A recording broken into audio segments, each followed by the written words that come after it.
elegant steak. We're going to use a New York steak and saute it and make a cognac cream sauce.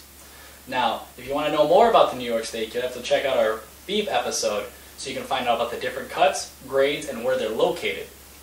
So the first thing we need to do is we need to dry the meat. You can't get a good sear on a steak if it's wet.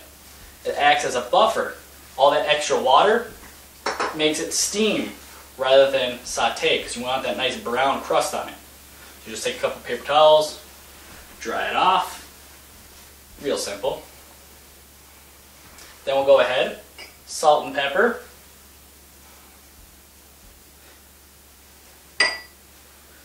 You want to put enough salt and pepper on here because this is a 1-inch cut steak, so it'll be pretty easy. I'm also going to turn on my saute pan here on a high heat.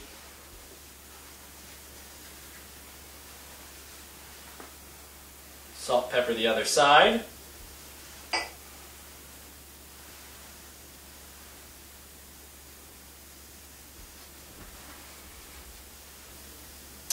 The sauce we're going to be making with this is a deglazing sauce.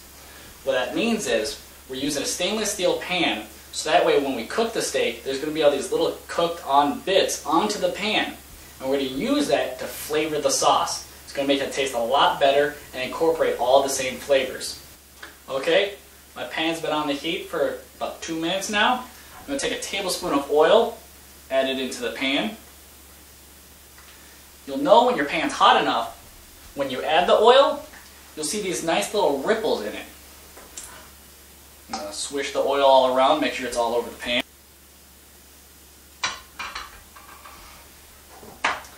Then I'll take my steak, I'll add it right in there.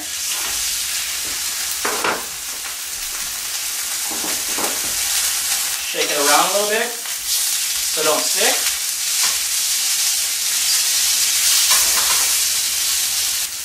You'll let this cook for about 3 to 4 minutes, then you'll flip it on the other side.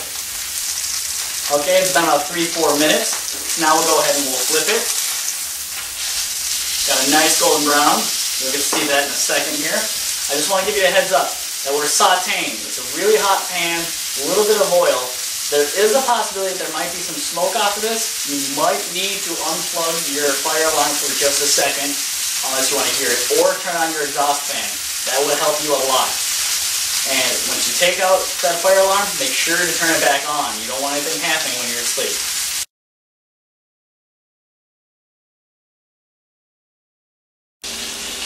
Okay, so now that side is done. I went ahead and I turned the heat on low and let it cook for a little bit longer. I like mine medium rare. A little trick for you to do is actually for your hand. You poke here this large muscle right below your thumb with your fingers all open. That will be rare. Now take your thumb and pointer finger, put those together. That's medium rare. Middle finger and thumb, medium. So onto your ring finger, medium well done.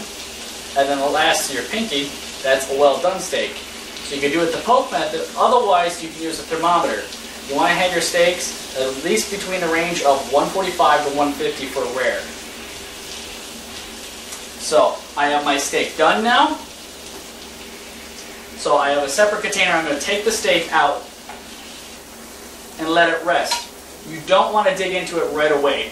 You want to let it cool down slightly and redistribute the juices. If I cut into it now, all the juices will run out onto the plate and you'll have a dry steak. So let that sit while we get together the sauce. The sauce is pretty simple. First off, I'm going to drain off this extra fat. We don't need all that extra oil.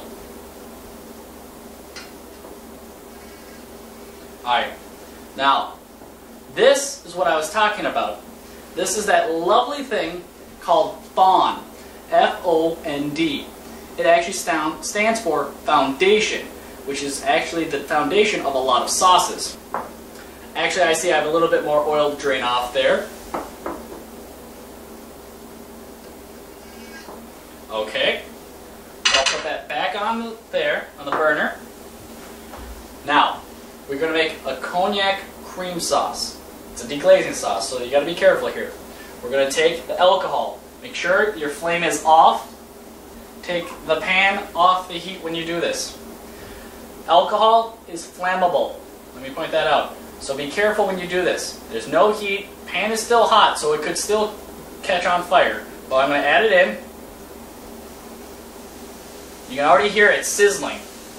And it's eating away at this fawn here. We'll stir it around a little bit, try to break off some of those crusty parts.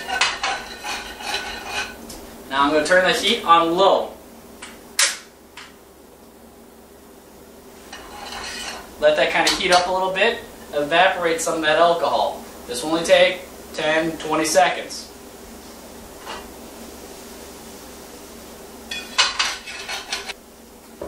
Alright, now I've scraped off all of the fawn. I'm going to add in 1 ounce of garlic, which all you have to do is peel the garlic and mince it up. Not too fine though, because the finer you cut it, the more of a bitter, burnt taste you'll get out of it. And then I'll have ½ ounce of shallots, which shallots gives it a slight onion and garlic flavor. Add those to the pan. Then I'll also add in 1 tablespoon of butter.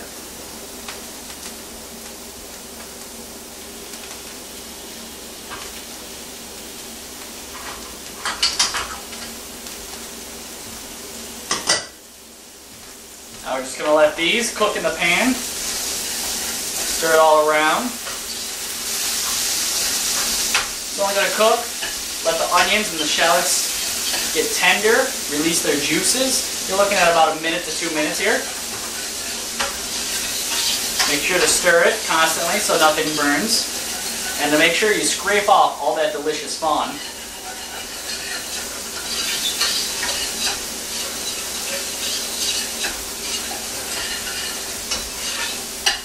Alright, now I'm going to add 1 teaspoon of all-purpose flour. With the butter, it will make what's called a roux, which will act as the thickening agent for us when we're making this sauce. Use your whisk, stir it all in there, and you'll notice how it's starting to become more dry and clumpy, and it's all because of that roux, which is R-O-U-X. It's actually used for thickening all kinds of sauces and soups. Now, I'm going to add in ½ a cup of cream. If you want to, you could use half and half to cut down some of the fat, or even milk. But I like to indulge myself once in a while. Stir that all around like I said before. And as this heats up and cooks all together, that roux will use its starches and unwind like a ball of yarn and make this a nice, velvety smooth sauce. Okay, it's gotten nice and thick now. Turn the heat off. I'm going to grab a spoon here. And my spoon makes a straight line when I pull it through. And it coats the spoon nice and well. When I can rub your finger over the spoon and it makes a nice line, that's called nappé, which actually just means the sauce is the right consistency. So I'll go ahead and give this a taste. A little bit of salt and pepper.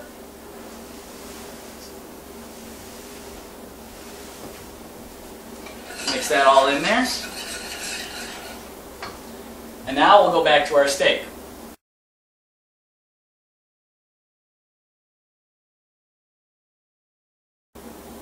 Alright, so we put together everything for our sauce. If it seems like it's a little too thick, that's okay, because we're moving on back to the steak. If you let the steak rest, you'll notice that in the pan, you'll have all these lovely juices that have run out of it. We're going to take those juices and add it to the sauce. It will slightly thin out the sauce and add more flavor. So I'm going to mix in those juices. And if it's still too thick, you can add a little bit more cream if you need to, just to thin it out.